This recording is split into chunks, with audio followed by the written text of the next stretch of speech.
délégation au conseil départemental conseiller membre bureau bi ak responsable groupe parlementaire yi mais également waa administration bi ak vraiment ñu ci bëri dañu demoon tournée tey pour mun naa ni inauguré ji wala réceptionné ji ay liggéey loo xam ni conseil bi daf ko lancé woon. mais comme ni ngeen ko xamee ñun tey li ngeen gis yëpp ñu inauguré ko ay mbiru lu jëm ci njàng mi la ndax conseil départemental dafa jàpp ni njàng mooy meilleur pilier bi nga xam ne dañ ci war a sukkandiku pour soqali donc département bi ba tax na kon njàng mi lu ñu ci def rek xeeb nañ ko. donc ci cadre boobu nag ci la ñu doon inauguré ji tey ay ouvrage tey njëkk tàmbali nañu ci R102 nga xam ne ci commune Thiès Est la bokk ñu inauguré mur de clôture bi ñu fa réalisé nga xam ni loolu yéena bu mag la woon bu principal bi amoon ak élèves yi ndax malheureusement collège bi clôture wuñ ko woon xar yeeg fas yeeg mbaam mi dañ doon jaar nu nekk dañ doon perturber sax élèves yi ci seen jàng loolu yàlla suturaal nañu réalisé nañ ko biñ fa jógee ñu dem lycée Thiénaba te lycée Thiénaba proviseur bi biñ ko dajeek moom li mu ñu waxoon mooy ñoom dañu amoon ay machine yu leen ARTP mayoon amuñu woon salle informatique yàlla dogal ñu amoon mébét ba yàlla doxal tey mu sotti moom lañ doon aussi réceptionné. beneen bi mooy maintenant proviseur bi profité woon na laa di wax également suñ ko mënee jàppale pour mu am machine yu gën a moderne machine yu gën a bees mais également su mënee am ñu defal ko câblage bi wala ab benn unité centrale la am ndax en réseau lañ ko prévoir woon yooyu yëpp wax ñu mais également problème tablement yi nga xam ni wax nañ ko pour le lycée de Thiénaba nga xam ni problème la boo xam ni lycée yu bëri dañ ko bokk aussi au niveau de Thiès biñ fa jógee ñu daal di jàll Touba Toul donc Touba Toul nga xam da ngeen war a xam ni ñetti département ñoo ko seq d'abord département de Thiès la nekk beneen bi dafa am frontière ak waa Bambey beneen côté bi mu am frontière ak waa Tivaouane donc lycée la boo xam ni ñi koy fréquenté dañu xaw a macha allah xaw a sakkan ba tax na ñoom dañ doon am problème mu salle donc ñoom sax xalaatoon nañ defar ay abri provisoire mooy ay mbaar yoo xam ne xale yi dañ ciy jàng ba ñu ko waxee nag vraiment ak conseillers yeeg ñëpp ñun ñu jàpp ci yàlla dogal ñu voté ko ba loolu yàlla dogal na tey yemb na moom lañ doon aussi réceptionné foofu pour dire simplement que conseil bi effort yooyu lay jéem ci mbiru éducation mbiru njàng mi jàppale lycée ak collège yi moyens yi bëriwul mais dañuy jéem beneen problème bi nga xam ne également waa Touba Toul wax nañ ñu ko mooy problème mu ndox waaw vraiment waxoon nañ ñu ko mais également liggéey nañ ci ak benn ONG bu nekk fii ci Thiès ñu waxtaan ak ñoom ne leen est-ce que mën nañu jàppale département bi defal benn forage à Touba Toul loolu également dinañ relancer dossier bi xool ndax loolu lu am solo la ndax ñoom am nañu espace mais également am nañu ay garab am nañu ay mango am nañu ay citron yoo xam ni xalaat nañu ni suñu amoon ndox dinañ leen mën a jàppale pour ñu am sax ay recettes yoo xam dina mën a jàppale xale yi ci seen cantine scolaire pour ñu fay yend ak yooyu pour dire simplement que globalement donc lycée la boo xam ni mérité nañu jàppale comme yeneen lycée yi mais je pense que ñoom fi ñu nekk war na tax ñu gën a bàyyi xel Touba Toul bi ñu fa wàññi ko ci la ñu jaar CMU Kër Madaro comme ni ngeen ko xamee CMU Kër Madaro mooy meilleur CMU Thiès ndax résultat yi gën a baax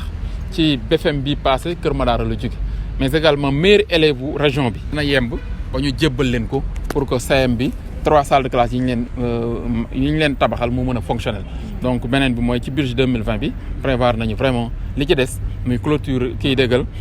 tabax ñaari salle de classe tabaxal leen également bloc administratif et maintenant su fekkente ni même matul année bi ci topp aussi incha allahu rabbi mën nañu xalaat yokkal leen ndax defe naa ni mérité nañu vraiment ñu accompagner leen ndax d'ailleurs soo xoolee Kër Madaro xam ni fi mu positionné war nañ fa mën a def lycée beneen lycée ndax xam nga lycée bi nekk commune de Noto presque zone bi la ne mooy zone Noto bi zone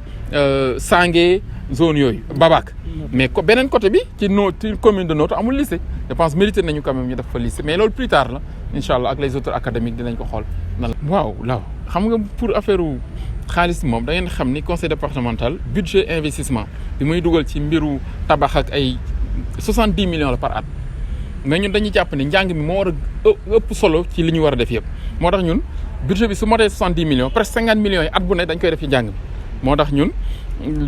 suñu xayma bi ñu fi nekkee ba léegi li ñu dugal ci njàng mi ëpp na 200 millions waaw ak yi ñu réalisé nii ak yi ne en cours ëpp na même egg na 250 millions même su ko romb pour vous dire rek ñun njàng mi mooy suñu priorité su njàng mi weesoo muy wér-gu-yaram moo tax ñun chaque année aussi également ñuy jéem tabax benn maternité jàppale jigéen ñi ak xale yi ci vraiment projet bi ñuy wax projet lutte contre la mortalité maternelle infantile donc pour dire rek simplement que ñaar yooyu levier yooyu moo ëpp solo mais également xalaat nañu ni comme yàlla mën na def ren mbiru njàng mi mën naa ne duñ ci pare mais lycée yëpp dinañ ko réaliser ci département bi communes yu amuloon yëpp dinañ fa def lycée collège yu bëri dinañ ko clôturer def fa salle de classe xalaat nañu nag dugg ci sport bi par exemple Xombol dañ doon mébét pour ñu defal leen fa benn stade réhabilité ko donc xalaat nañu tabaxal leen tribune boobu ñu xalaat ak réhabilité ko ci budget 2020 bi pour dire rek su njàng mi yembee yeneen yi dinañ mën a am jot maintenant xalaat yeneen secteurs yi nga xam ne aussi waruñu ko négliger trop. waaw xam nga daara yi moom ñun ñëpp la soxal ndax daara ñun ñëpp suñu doom yi ñëppay jàngi maintenant daara yi également problème la boo xam ne dañ ko war a gën a waxtaane rek yaatal ko mais defe naa ni comment ça s'appelle chef religieux yi ak ñi yor daara yi ñoom xaaruñu ci état bi ñoom souvent ñu ngi def seen i moyen bopp wut seen i partenariat bopp pour tabax moderniser daara yi ba tax na defe naa ni côté boobu war nañ leen ci delloo njukkal ba tax na kon ñun état li mu war a def su mënee accompagner leen te defe naa ne am na projet bu am solo bu ñuy wax modernisation des daara mu ngi en cours ñun nag ñun luñ ci mën pour jàppale leen également dinañ ko ci def mais defe naa ni effort yi ñuy def déjà c'est assez salutaire mais également waxtaan la bu yaatu boo xam ni ñëpp war nañ ci dugal seen loxo ndax ñun ñëpp la concerne. xam nga njàng comme ni ñu wax rek moom priorité la c'est luñ ci def doyul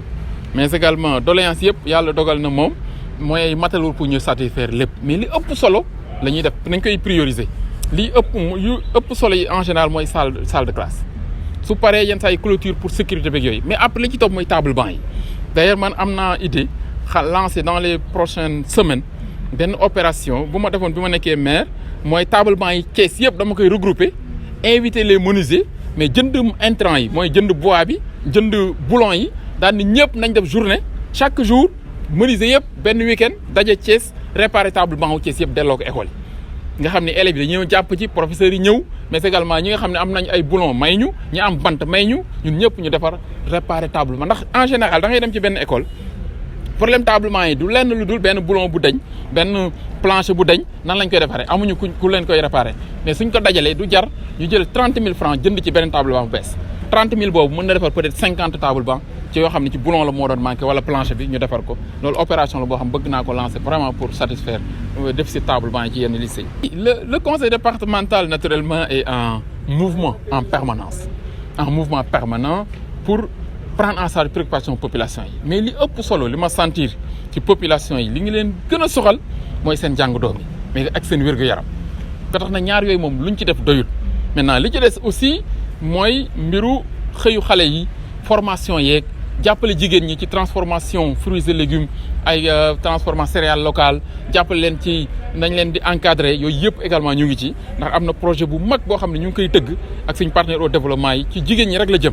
waaw ba tax na incha allah suñ ci gënee sori dinañ ko partager yéen incha allah rabbi waa Kayar prochaine étape bi pour ay inauguration mooy zone Kayar bi zone Kër Moussa ndax ñu ngi tabax présentement nii ñu lay wax ñeenti salle de classe à Kër Moussa pour lycée bi mot ñu ngi tabax 2 salles de classe à Kayar ndax dañ ne woon jaruñu fay def ñeent nañ def 2 année prochaine ñu complété beneen bi ñu ngi tabax présentement ay salle de classe au CM Djibril Diaw ñu ngi réhabilité benn salle de classe pour salle informatique au CM Mamadou Diaw c'est pour dire simplement effort yooyu yëpp ñu ngi koy def moo tax même mën naa ne njaxu présentement ñu ngi koy clôturer CM dañ njaxu di fa tabax ñaari salle de classe mais également budget 2020 bi dina gën a accompagner écoles yi CM yi mais également jigéen ñi incha allahu rabbi te yooyu yëpp naturellement dinañ ko bokk ak yéen. Mais comme vous le savez, le conseil départemental de Thiès a fait de l'éducation une de ses priorités. C'est pourquoi chaque année nous essayons donc avec notre budget donc d'accompagner les établissements du département. Donc aujourd'hui, c'était autour de la zone Est, comme nous l'appelons souvent, la zone Est, constituée des communes de Thiénaba, de Thiès-Est, donc Touba Toul, jusqu'à Khombol. Donc de plus ou moins procéder à la réception des équipements scolaires réalisés par le conseil départemental. Donc au niveau donc de R102, dans la commune de Thiès-Est, nous avons réalisé un mur de clôture qui est une vieille revendication donc, du collège de R102 qui malheureusement donc, n'avait pas de visage parce que malheureusement n'ayant pas de mur mais également avec tous les risques donc, que couraient les élèves. Nous avons pu quand même faire un investissement assez important pour réaliser le mur. Donc après également nous avons fait l'étape de Thiénaba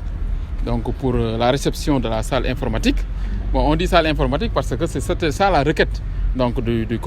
lycée. Donc nous avons réalisé la salle et l'équipé en table. Donc ils avaient déjà en fait un lot d'une vingtaine de machines. Aujourd'hui, le proviseur a exprimé son souhait donc d'être accompagné en machines de nouvelle génération, mais également pour procéder au câblage donc de la salle. Tout cela, naturellement, sera étudié par le bureau donc avant le vote du budget, donc prévu en début janvier. Nous avons également fait l'étape de Toubatoul, donc où nous avons réceptionné 2 salles de classe. Également là-bas à Gama, c'est une vieille requête donc des autorités du lycée, parce que comme vous savez, Toubatoul polarise un peu en fait 3 départements. C'est là à la limite donc de Thiès, mais également à la frontière avec Bambey, et de l'autre côté il y a Tivaouane. Donc c'est un lycée qui polarise 3 communes, qui a également plus de 1500 élèves. De sorte que les 2 salles de classe vraiment sont venues au bon moment. Mais également, il y a également un autre problème criard, donc sur lequel également nous sommes en train de travailler, c'est le problème de l'eau. Vous savez, donc cette zone malheureusement est dépourvue de forage. Le forage qui est là-bas ne peut pas alimenter tout le village de Toubatoul. C'est pourquoi avec le doyen Pape Moussé, nous avons travaillé avec une ONG de la place Eau Vive, donc qui aujourd'hui travaille sur un projet de réalisation d'un forage à Toubatoul. Donc nous y travaillons et nous avons l'espoir également que ce problème sera réglé dans les prochaines semaines. Donc au retour, nous sommes passés au CM de Kermadaro, qui est aujourd'hui considéré comme le meilleur CM de la région. Donc parce que les résultats académiques et scolaires ont montré que le CM de Kermadaro est le meilleur CM avec 100% au premier tour au BFM. Mais également le meilleur élève de la région donc, est également du collège du CM de Toubatoul, de Kermadaro. C'est pourquoi nous avions pris l'engagement d'accompagner ce CM donc, par la construction de 2 salles de classe et la réalisation du mur de clôture. Aujourd'hui, l'État est intervenu en réalisant le mur de clôture et nous avons renouvelé l'engagement de réaliser 2 salles de classe et un bloc administratif à la place du mur de clôture. Donc c'est ça un peu la quintessence, ou bien en résumé, donc les différentes étapes de la tournée d'aujourd'hui effectuée par le bureau du conseil départemental avec les présidents de commission, l'administration, et les élus, mais également tous les responsables qui étaient dans cette ordre. Je dis tantôt, le conseil départemental a déjà pris l'engagement d'accompagner le collège de Kermadaro par la construction de 2 salles de classe, mais également la construction d'un bloc administratif pour le personnel.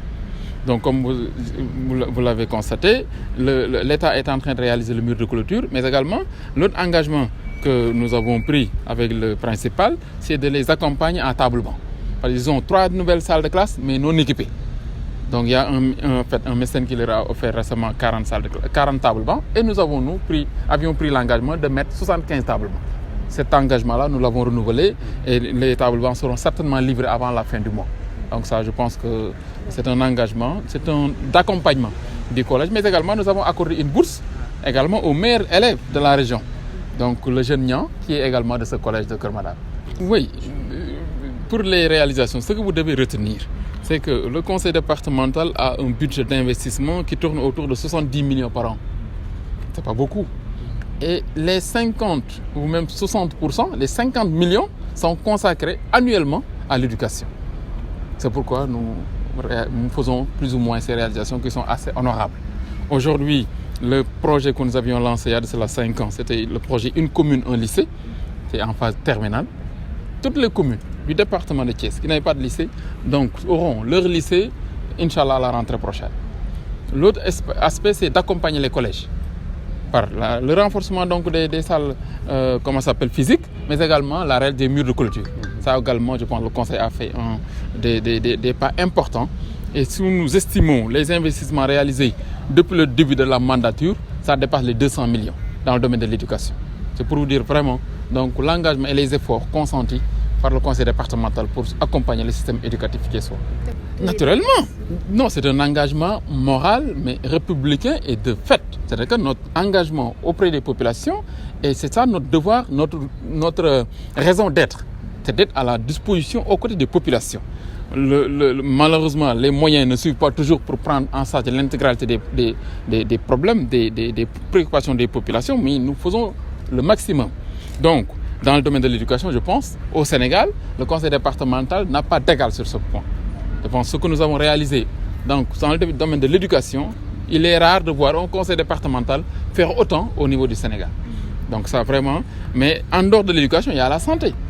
Donc comme vous savez, nous avons un projet de lutte contre la mortalité maternelle et infantile. C'est pourquoi nous réalisons chaque année des maternités pour accompagner vraiment les femmes donc, et la petite enfance. C'est pour dire simplement les efforts que nous faisons. Dans le budget également de 2020, Inch'Allah, nous avons prévu d'accompagner Khombol dans le domaine du sport, parce que le stade de Khombol est une vieille revendication des jeunes de Khombol et nous renouvelons l'engagement du conseil départemental d'accompagner Khombol donc l'année prochaine, donc dans le budget 2020, par la réhabilitation du stade, Inch'Allah, de Khombol. Les Dara, vous savez, l'État est en train de faire des efforts importants. Je pense dans le programme de modernisation des Dara qui est en cours. Mais le problème des Dara est plus ou moins un problème beaucoup plus complexe que cela. C'est un problème sociologique qui nécessite naturellement une réflexion qui est en cours d'ailleurs. Et je pense que de plus en plus, donc les maîtres coraniques sont très conscients de ça et sont en train également de leurs propres moyens de s'organiser pour moderniser les Dara. Je pense que c'est des efforts conjugués de l'État et des maîtres coraniques qu'il faut encourager et des chefs religieux